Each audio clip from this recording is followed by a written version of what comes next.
नमस्कार, मैं हूं आपके साथ अभिषेक। अब से कुछ ही घंटों बाद एशिया कप के फाइनल का आगाज होने जा रहा है। फाइनल की उल्टी गिनती चल रही है। क्रिकेट प्रेमियों की धड़कनें बढ़ती जा रही है। ये महामुकाबला भारत और पाकिस्तान के बीच खेला जा रहा है, जो अपने आप में ऐतिहासिक है। इस खिताबी जंग को लेकर न सिर्फ एशिया बल्कि पूरी दुनिया के क्रिकेट फैंस बेसब्री से इंतजार कर रहे हैं। दोनों टीमें एशिया की बादशाहत हासिल करने के इरादे से मैदान में उतरेगी। हिसाब बराबर करने का यह मौका दोनों ही टीमों के पास। टीम इंडिया ने पूरे टूर्नामेंट में अब तक अजय रहते हुए फाइनल तक का यह सफर बेहद शानदार तरीके से तय किया है। तो पाकिस्तान ने भी दमदार प्रदर्शन किया है, खिताबी मुकाबले में जगह बनाई है। पाकिस्तान सिर्फ 2 मैच हारा है और वह हारा भी है तो भारत से। अब ऐसे में ये टक्कर हाई वोल्टेज रोमांच और ड्रामे से तो भरपूर रहने ही वाली है। तमाम चीजों को लेकर चर्चा करेंगे, लेकिन उससे पहले देखिए हमारी ये रिपोर्ट।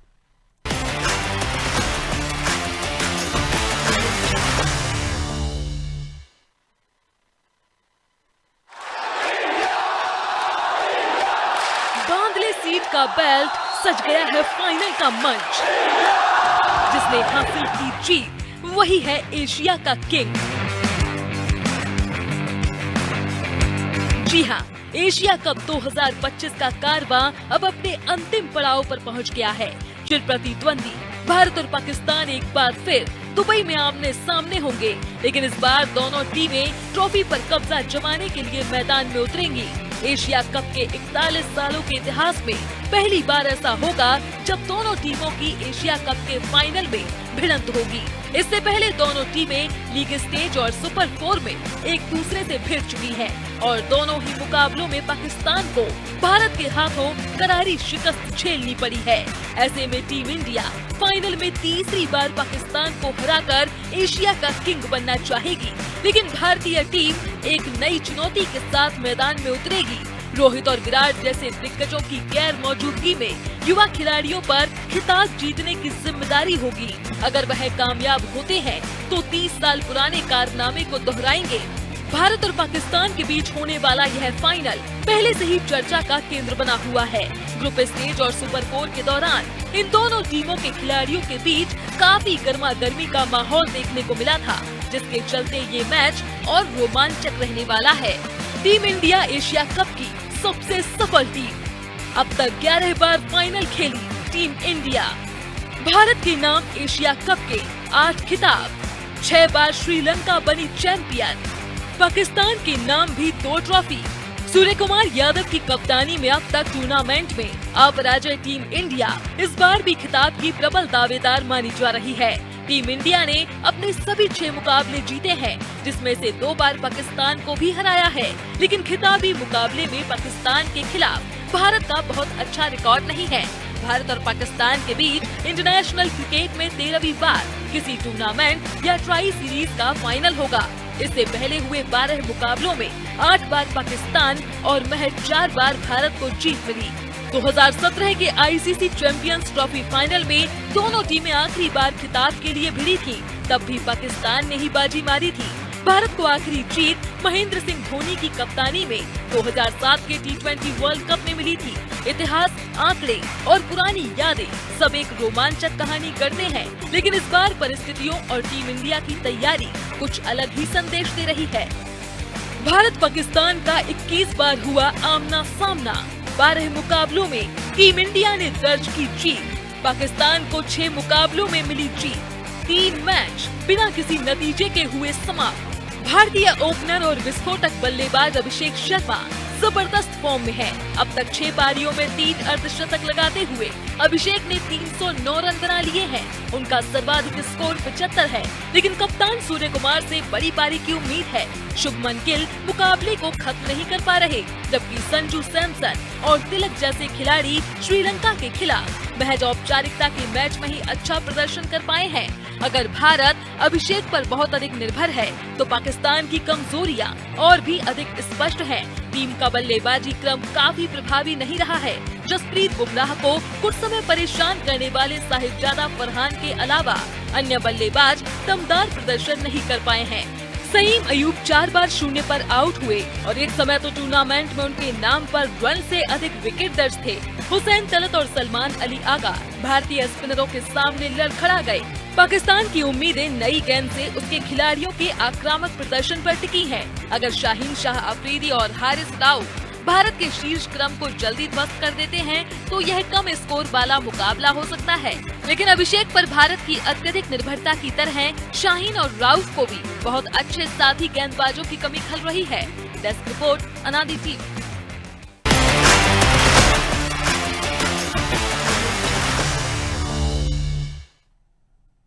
तो एशिया कप का ये फाइनल मुकाबला, इसमें बहुत सारे सहयोग है, बहुत सारे ट्रिवियाज और नंबर्स है जो काफी हैरान करने वाले हैं। लेकिन सबसे ज्यादा दिलचस्प बात यह है कि 41 साल में एशिया कप का मुकाबला है जिसमें भारत और पाकिस्तान फाइनल खेलने जा रहे हैं। तमाम आंकड़े हैं, तमाम सारी एक्सपेक्टेशंस हैं, इसी पर चर्चा करेंगे। हमारे साथ सुशील पगारे क्रिकेट एक्सपर्ट जुड़ गए हैं, मलिक शहरयार क्रिकेट एक्सपर्ट पाकिस्तान से हमारे साथ जुड़ चुके हैं, और स्टूडियो से हमारे सीनियर मनोज वर्मा है जो क्रिकेट की गहन समझ तो रखते हैं, क्रिकेट की पॉलिटिक्स की भी गहन समझ रखते हैं। मनोज जी, सीधा आपके पास आऊंगा। नंबर्स बहुत ही दिलचस्प हैं। 41 साल में पहली बार मैच खेल रहे हैं फाइनल में। 12 फाइनल में से 8 अब तक पाकिस्तान जीता है। हालांकि अब की तब की टीम में और आज की टीम में जमीन आसमान का अंतर है। अगर खिताबी मुकाबलों की बात करें, फाइनल्स में पाकिस्तान का रिकॉर्ड अच्छा है। चैंपियंस ट्रॉफी भी पाकिस्तान ने शानदार प्रदर्शन किया था। एशिया कप में अगर बात करें तो 18 बार भारत और पाकिस्तान का आमना सामना हुआ, जिसमें से 10 बार जो है भारत जीता और पाकिस्तान 6 बार जीता है। तो बड़े ही दिलचस्प आंकड़े हैं आज का ये जो मैच होने जा रहा है। क्योंकि देखिए, अगर पाकिस्तान की परफॉर्मेंस देखें तो एशिया कप में बाकी दूसरी टीमों पर भले ही पाकिस्तान हावी रही हो, लेकिन भारत से दोनों मैच वो हारी है। और कहीं ना कहीं भारत ताकतवर नजर आता है। गेंदबाजी और बल्लेबाजी में जो बैलेंस है भारत का, वो एक बहुत बड़ी चुनौती है पाकिस्तान के लिए। लेकिन एशिया कप का फाइनल शायद आज कुछ भी हो सकता है। देखिए अभिषेक, निश्चित तौर पर बात क्रिकेट की है, लेकिन मैं फिल्म से शुरू करना चाहूँगा। एक फिल्म आई थी लक्ष्य, काफ़ी साल पहले। उसमें मेजर सूबेदार अपने कैप्टन को एक सलाह देते हैं कि ये पाकिस्तानियों को मैं अच्छी तरह से जानता हूँ, ये हारने के बाद एक बार पलट कर फिर आते हैं। तो मुझे लगता है ये डायलॉग जो है सूर्य कुमार यादव को जरूर याद रखना चाहिए, क्योंकि इसके पहले भी हमने देखा था। पिछली बार जब हम हारे थे तो हमने लीग मैच में पाकिस्तान को हराया था, लेकिन फाइनल मुकाबला हम हार गए थे। और जिस प्रकार से श्रीलंका ने, हमने देखा कि एक दिन पहले ही खेल दिखाया है, और एक समय लग रहा था कि हम वो मैच 16 ओवर तक 17 ओवर तक लग रहा था वो हम डेफिनेटली हार रहे हैं। लेकिन कोइंसिडेंट या बाई चांस की बात करो कि हमने कभी वो मैच हारा हुआ जीत गए कह सकते हैं। तो सुपर ओवर तक वो गया, और हालांकि हमने 7 बार ऐसा खेला है तो 7 बार हमको जीत मिली है। तो एक इत्तेफाक था, उसने ये बता दिया कि हमारी बल्लेबाजी चाहे जितनी अच्छी हो, लेकिन हमको गेंदबाजी में काफ़ी काम करने की ज़रूरत है। क्योंकि एक एंड पर हमने देखा था जसप्रीत बुमराह जो हमारे स्ट्राइकर हैं, गेंदबाज हैं, वो उतना अच्छा परफॉर्म नहीं कर पा रहे हैं। और हार्दिक पांड्या केवल 1 ओवर डाल पाए थे। उनकी जगह जो हर्षित राणा आए थे, सबसे महंगे साबित हुए वो। तो निश्चित तौर पर आज का जो मैच होगा तो एक हर दिन एक नया मैच होता है, क्योंकि किसी को उम्मीद नहीं थी कि 202 रन बनाने के बाद श्रीलंका इस तरह का पलटवार करेगा। वो भी तब जब वो सारे मैच बाहर के, इस टूर्नामेंट से लगभग बाहर हो गए, एक औपचारिकता वो मैच खेल रहा था। और अभी तक हमने देखा कि हमारी जो बल्लेबाजी है वो अभिषेक शर्मा पर ज़्यादा डिपेंड है और शुभमन गिल पर, क्योंकि सूर्य कुमार यादव उतना अच्छा नहीं चल पा रहे हैं, शिवम दुबे उतना अच्छा नहीं खेल पा रहे हैं, हार्दिक पांड्या बीच बीच में अच्छी पारी खेलते हैं लेकिन गेंद ज़्यादा ले रहे हैं। संजू सैमसन को उतने मौके नहीं मिले, क्योंकि पिछले मैच में हमने देखा कि अच्छे रन बनाए थे उन्होंने, लेकिन उसके पिछले मैच में उनको बल्लेबाजी का मौका नहीं मिला था। तो कुल मिलाकर कह सकते हैं कि अगर शुरुआत दौर में अगर हमने बल्लेबाजी की और अभिषेक शर्मा और शुभमन गिल पहले 6-7 ओवर पावर प्ले तक टिक जाते हैं तो निश्चित तौर पर मुकाबला रोमांचक होगा। लेकिन अगर हम चेस करते हैं और अगर 2 में से 1 विकेट अभिषेक शर्मा का अगर हम जल्दी गंवा देते हैं तो मुझे लगता है टीम इंडिया के लिए परेशानी हो सकती है। तो ये जो ज़्यादा डिपेंडेंसी हमारी एक गेंदबाज एक बल्लेबाज पर, मुझसे लगता है कि उससे उभरना पड़ेगा। और जो 11 के 11 खिलाड़ी मान के चल रहे हैं कि हमारे एक से बढ़कर एक हैं, लेकिन उतना अच्छा वो परफॉर्म नहीं कर पाए, टुकड़ों में किया पूरे मैच में। ये भी कह सकते हैं उनको मौका नहीं मिला सारे मैचों में, लेकिन जहां भी मौका मिला तो टीम एक तरह से हम देखते हैं कि गेंदबाजी हमारी थोड़ी सी बिखरी रही। बल्लेबाजी एक तरह से हम देखिए कि इसके पिछले मैच में हमको लगता है जब अभिषेक शर्मा पिच पर रहते हैं कि हमको लगता है हम 220-230 रन बनाएंगे बांग्लादेश के खिलाफ, लेकिन हम 250 के आसपास भी नहीं पहुंच पाते, 200 के आसपास नहीं पहुंच पाते, 180 के आसपास जाते हैं। जो पिछला श्रीलंका का मैच था एक समय हमको लगता है 240 के आसपास हम रन करेंगे, लेकिन जैसे अभिषेक आउट होते हैं तो रन रेट हमारा जो 12 जाता है वो एकदम से 6-7-8 पर आ जाता है। वो तो जो शुरुआती रन रेट हम लेकर चलते हैं जिसके कारण हमको लगता है कि 202 का टोटल है, लेकिन अगर हम बात के स्लॉग ओवर की हम बात करें तो मुश्किल से हम स्लॉग ओवर में 40-50-60 रन कर पा रहे हैं। तो मुझे लगता है कि इस कमजोरी से हमको पार पाना होगा। निश्चित रूप से सुशील पगारे जी, बड़ा दिलचस्प रहा है। वैसे अगर देखें तो पाकिस्तान की परफॉर्मेंस उतनी इंटरेस्टिंग नहीं रही इंडिया के अगेंस्ट, लेकिन अगर बात करें इंडिया के अब तक के एशिया कप की जर्नी की तो सबसे ज्यादा इंटरेस्टिंग मैच अगर हम देखें तो बांग्लादेश का रहा, और दूसरा जो अभी लास्ट मैच हुआ श्रीलंका के साथ। अगर आप बात करें बांग्लादेश की तो वाकई मानना होगा जो बात मनोज जी कह रहे थे कि अभिषेक शर्मा जब पिच पर थे तो जबरदस्त रन रेट था, 90 के करीब हम पहुंच गए थे 6-7 ओवर में ही।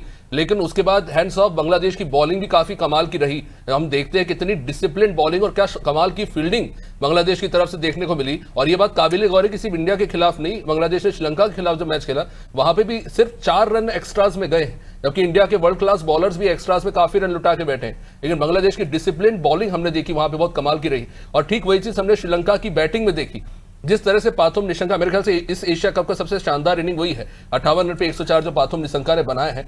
मतलब वो मैच लगभग निकल गया था। मनोज जी कह रहे थे 17 ओवर, सर मुझे तो लगता है वो आखिरी ओवर में, क्योंकि इन्हें 202 भी पहुंचा ही दिया था। अगर वो 2-1 बॉल और खेल जाते, निशंका अगर आउट नहीं होते, वरुण चक्रवर्ती का जो कैच था, तो शायद वो मैच भारत से लगभग निकल चुका था। तो ये दो चीजें हैं जो एक्सपोज करती है कहीं ना कहीं इंडिया की बॉलिंग को साफ तौर पर जो देखने को मिला है, और बैटिंग को भी, कि आप पूरी तरह से अभिषेक शर्मा पे डिपेंडेंट नजर आते हैं, शुभमन गिल पे, नीचे आप कुछ कर नहीं पाते। हाँ, संजू सैमसन ने मिडिल ऑर्डर में एक बैलेंसिंग एक्ट प्ले किया है, लेकिन अगर आप देखें तो लोअर ऑर्डर की बैटिंग और टॉप ऑर्डर के बैट्समैन ही अब तक ठीक ठाक प्रदर्शन कर पाए इंडिया में। आपने जो दोनों बातें बताई दोनों मैच की, एक तो बांग्लादेश का और दूसरा श्रीलंका का, तो निश्चित तौर पर उन्होंने हमारे नर्व्स को टेस्ट किया उन मैचों में, परिणाम हमारे पक्ष में गए वो।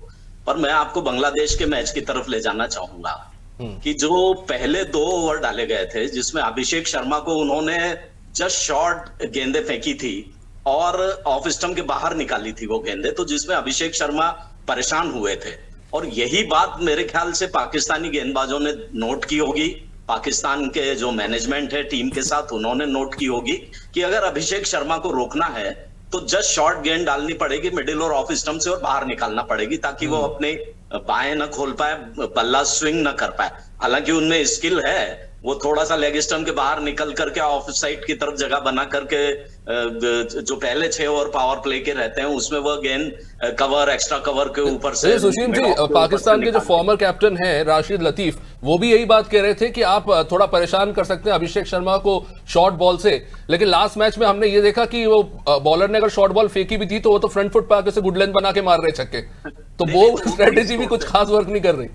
नहीं, देखिए वो क्रीज छोड़ते हैं, जगह बनाते हैं, ये उनकी अपनी बैटिंग स्टाइल है, उनकी बैटिंग स्किल है। और T20 क्रिकेट ऐसा ही खेला जाता है जब आपको डोमिनेट करना हो, पावर प्ले को डोमिनेट करना हो। क्योंकि देखिए कोई भी T20 मैच में अगर आपने पावर प्ले को डोमिनेट कर लिया, जैसा अभी तक भारतीय उद्घाटक बल्लेबाजों की जोड़ी करते आ रही है, तो निश्चित तौर पर वह पाकिस्तान के ऊपर दबाव बनाएंगे। और वो गेम प्लान के साथ वह भी उतरते हैं अभिषेक शर्मा, शुभमन गिल, क्योंकि उन्हें मालूम है कि अगर मेन स्ट्राइक बॉलर पाकिस्तान का शाहिनशाह अफरीदी है और उसी के ऊपर दबाव बना दिया तो फिर ब्रेक थ्रू नहीं मिलता, और जब ब्रेक थ्रू नहीं मिलता तो जो दूसरे एंड से गेंदबाजी होती है वह भी दबाव में आते हैं। तो देखिए पहले 6 ओवर आज के इस फाइनल मैच में बहुत कुछ जो जिसे कहते हैं कि कहानी लिख देंगे इस फाइनल की। और यदि भारत पहले बैटिंग करे, पावर प्ले डोमिनेट करना चाहेगी, पहले बॉलिंग करे तो 2 विकेट लेना चाहेंगे वो पाकिस्तान के, तो अभिषेक शर्मा के ऊपर सबकी निगाहें हैं।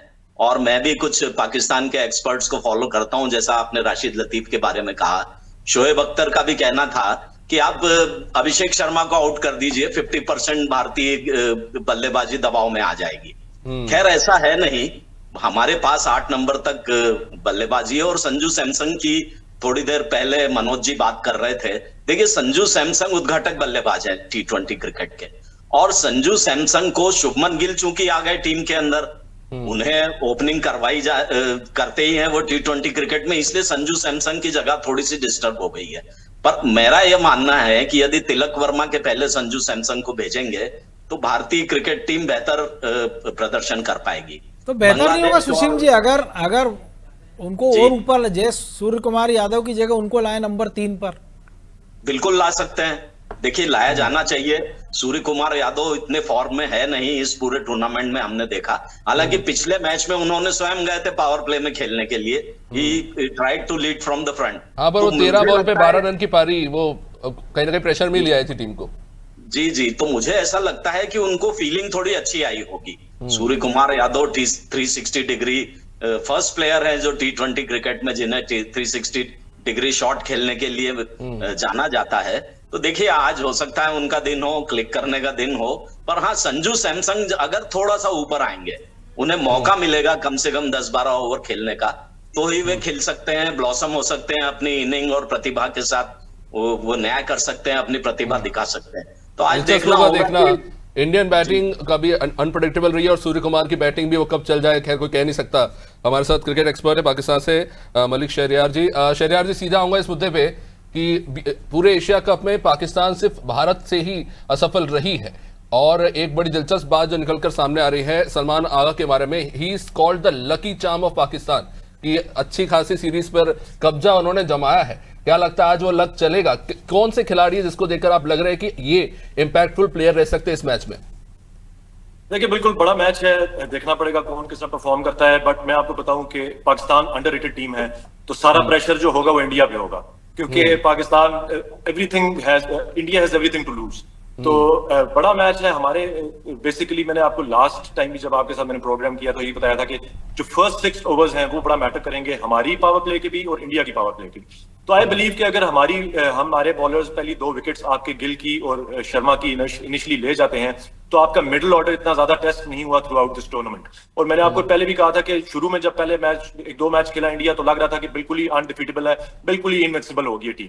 बट जितने मैचेस उन्होंने खेले हैं हर गेम में वो मजीद उनके ड्रॉबैक्स सामने आए हैं हमारे, और अब लग रहा है कि वो डिफीटेबल है टीम, बिल्कुल इनविंसिबल नहीं है जिस तरह एक जमाने में ऑस्ट्रेलिया हुआ करती थी, क्योंकि काफी ज्यादा शॉर्ट कमिंग्स नजर आए हैं, मिडिल ऑर्डर आपका बड़ा शेकी सा नजर आया है। तो अगर अभिषेक शर्मा की इनिंग्स आप सारी इस एशिया कप से निकाल दें, तो आप बाकियों के कंपेयर करें तो स्ट्राइक रेट्स भी कम हैं और एवरेजेस भी आपकी प्लेयर्स की कम है।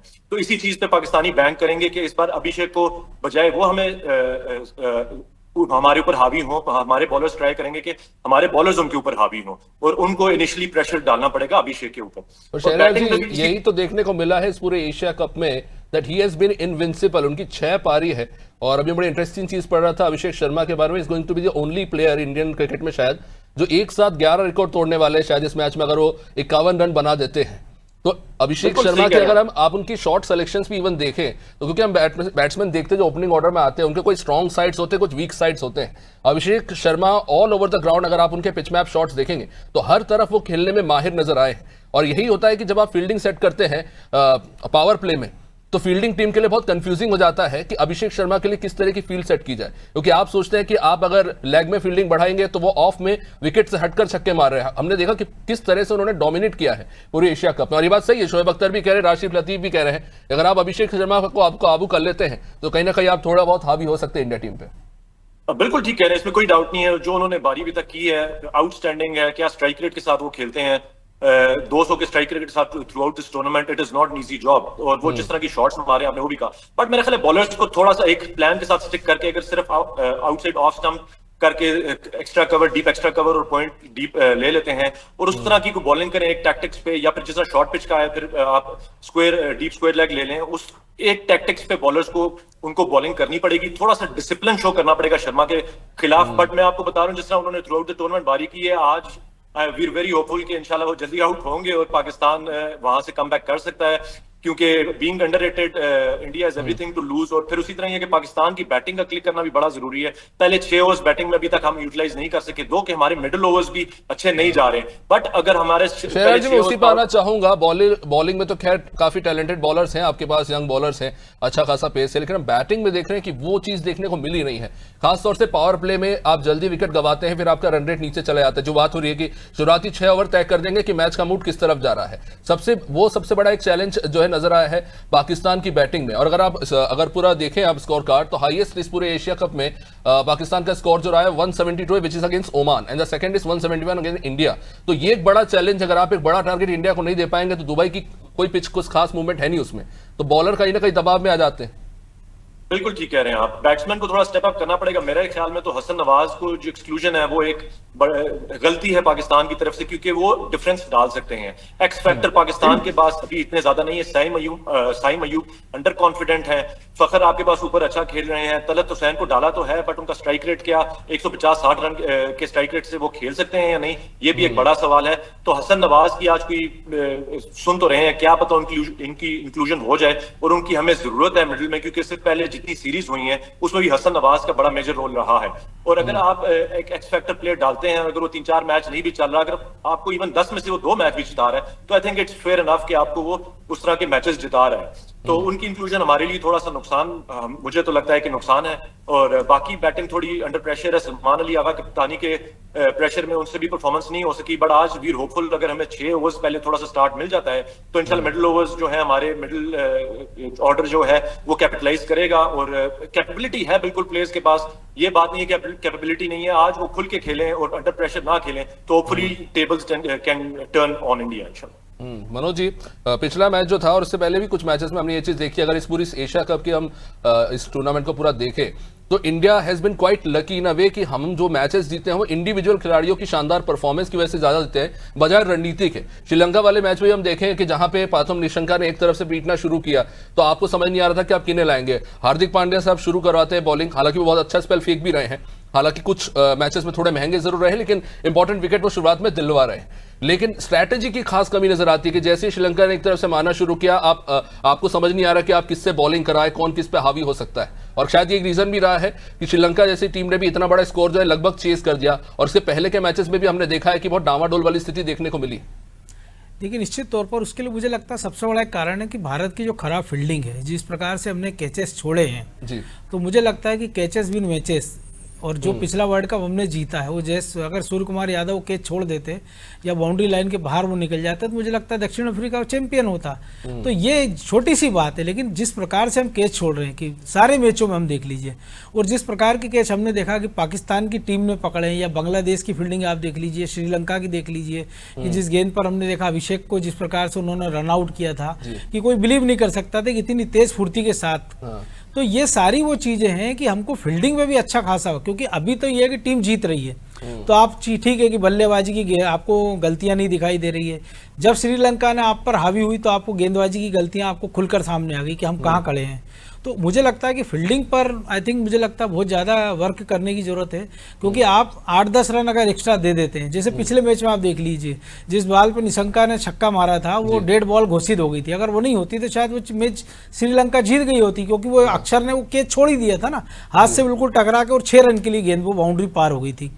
तो ये जो बड़ी गलतियां हैं कि अगर आप एक कैच छोड़ रहे हो और अगर वो बाउंड्री में कन्वर्ट हो रहा है, और अगर आप कोई बाउंड्री रोक सकते थे, क्योंकि आप या तो बाउंड्री रोकिए और 4 रन को आप 2 रन में कन्वर्ट करिए, लेकिन आप 2 को 4 होने दे रहे हैं, आउट को आप बाउंड्री में जाने दे रहे हैं। था वो it was quite funny actually, जब आपको दिख रहा है कि अगला रन आउट हो चुका है, आप कैच आउट के लिए अपील कर रहे हैं। ये और बड़ी, तो ये मुझे लगता है कि ये जो प्रेशर में जो चीजें हो रही है, तो मुझे लगता है इस पर भी वर्क करने की जरूरत है, क्योंकि यंग टीम है, ऐसा नहीं है कि आपके पास कोई 38 साल का रोहित टीम में हो या कि 36 के विराट हो, लेकिन अब जो यंग टीम है, आप देखिए अभिषेक ने कितने सारे कैच छोड़े, वो कुछ ऐसे कैच पकड़े जिनकी उम्मीद नहीं थी, शुभम दुबे ने कुछ ऐसे, अक्षर को बहुत अच्छा हम फील्डर मानते हैं लेकिन कुछ ऐसे कैच उन्होंने छोड़े जो कि निश्चित तौर पर लेना ही थे। तो मुझे लगता है कि फील्डिंग की वीकनेस पर भी भारत की टीम को ध्यान देना पड़ेगा। जी, वर्ल्ड क्लास अगर आप टीम है तो फील्डिंग सबसे ज्यादा प्रायोरिटी में होना चाहिए, क्योंकि रन बचाएंगे तभी तो मैच जीतेंगे। सुशील जी, समय थोड़ा सीमित है इस पर, लेकिन बात करना चाहूंगा अभिषेक शर्मा की, द वंडर बॉय, क्योंकि अब तो ये कहा जा रहा है कि इंडिया को एक नया वीरेंद्र सहवाग मिल गया है, और रविचंद्रन अश्विन कह रहे हैं कि युवराज सिंह की लेगेसी को कोई आगे बढ़ा सकता है, तो that is going to be Abhishek Sharma. जिस तरह के उनके पास शॉट्स हैं, जो वैराइटीज ऑफ शॉट वो खेलते हैं, और आप उनके लिए एक स्ट्रेटेजी बनाते हैं, वो अपना एक काउंटर शॉट पहले से ही रेडी रखते हैं, आपको पता भी नहीं है तो किस तरह से ग्राउंड पे हावी हो रहे हैं। अपने आप में उन्होंने 11 रिकॉर्ड अभी शायद इस मैच में वो टूटने जा रहे हैं, लगातार 6 के 6 मैचों में 30+ run, highest numbers of boundary, highest numbers एक टूर्नामेंट में। सिर्फ विराट कोहली इकलौते इंडिया प्लेयर है जो फर्स्ट और सेकंड पे थे, और इस वक्त अभिषेक शर्मा मात्र 6 मैचों में सेकंड नंबर पे आ गए। इस मैच में अगर 11 रन बनाते हैं तो इंडियन टीम के नहीं वर्ल्ड क्रिकेट के सबसे हाईएस्ट रनर हो जाएंगे T20 में। तो इस तरह की जो बैटिंग उनकी रही है अभिषेक शर्मा की, उस पर क्या कहना चाहेंगे? देखिए, बहुत ही सेंसेशनल बैटिंग रही है, और आपने कहा वीरेंद्र सहवाग नया मिल गया, मुझे तो ऐसा लगता है कि वर्ल्ड क्रिकेट को एक नया स्टार मिल गया है। अभी तक विराट कोहली की बात होती थी, पर अब एक नया स्टार अभिषेक शर्मा के रूप में सामने आया है, और युवराज सिंह की जो लेगेसी है वो निश्चित तौर पर आगे ले जा रहे हैं, क्योंकि युवराज सिंह ने उन्हें बनाया है, उन्हें एक बच्चे की तरह पाल पोस करके बड़ा किया और सारी क्रिकेटिंग स्किल सिखाई। तो युवराज सिंह ने एक तरह से क्रिकेट का जो उनके ऊपर कर्जा था, जो उन्होंने क्रिकेट से प्राप्त किया था, अभिषेक शर्मा के रूप में, शुभमन गिल के रूप में उन्होंने वर्ल्ड क्रिकेट को दिया है। और यही बात मैं कहना चाहूंगा कि पाकिस्तान के जो स्टार क्रिकेटर रहे हैं पुराने, उन्हें भी 1 या 2 ऐसे खिलाड़ी तैयार करना चाहिए ताकि वर्ल्ड क्रिकेट का फायदा हो। देखिए, हम क्रिकेट के लिए बैठे हैं, आज एक दूसरे से बात कर रहे हैं, तो अगर वर्ल्ड क्रिकेट में नए स्टार, नया टैलेंट आएगा तो क्रिकेट का स्तर ऊंचा उठेगा। तो अभिषेक शर्मा बहुत ही सेंसेशनल खिलाड़ी रहे हैं, और मुझे यह भी लगता है, सभी लोग मानते भी हैं, जैसा शहरयार जी ने भी कहा कि एशिया कप और पाकिस्तान के बीच में यदि कोई खिलाड़ी खड़ा है तो वह है अभिषेक शर्मा। तो सारा फोकस अभिषेक शर्मा के ऊपर है, इस टूर्नामेंट में भी और इस फाइनल में भी, और पूरा पाकिस्तान यह चाहता है कि अभिषेक शर्मा को जल्द से जल्द आउट कर ले, तो उनका कोई रास्ता निकले, उन्हें एशिया कप में कोई ऐसी जगह मिले जिससे वो भारत के ऊपर हावी हो पाए। तो बहुत ही सेंसेशनल क्रिकेट है, बहुत तैयारी के साथ आए हैं। ऐसा नहीं है कि वो आ गए टीम के अंदर, उसके बाद धीरे धीरे उन्होंने डेवलप किया। वो टीम में आए तो पूरी तरह डेवलप होकर के आए हैं, यह एक बहुत बड़ी बात है। अंतर्राष्ट्रीय क्रिकेट के लिए पूरी तरह तैयार होकर के वह बीच मैदान में उतरे हैं। तो बहुत ही बढ़िया टैलेंट है, और अपने इस बहुत ही टैलेंट को दिलचस्प होगा देखना कि आज अभिषेक शर्मा का बल्ला चलता है, सलमान आगा का लक चलता है। बहुत चर्चा हो रही है इसको लेकर। बहुत बहुत शुक्रिया आप सभी मेहमानों का इस चर्चा में जुड़ने के लिए। तो एशिया कप का फाइनल मुकाबला, जबरदस्त एक्साइटमेंट है, स्टार प्लेयर से आज देखते हैं कि कौन सा खिलाड़ी सरप्राइज करता है और इस मैच में क्या कुछ देखने को मिलता है। कुछ ही घंटों में मैच शुरू होगा और उसके बाद पता चलेगा कि इस एशिया कप का विनर कौन होगा, कौन सी टीम जीत की बिरयानी खाएगी। नवरात्रि चल रही है तो आप हलवा पूरी से काम चलाइए। बहुत बहुत शुक्रिया। देखते रहिए अनादि टीवी। नमस्कार।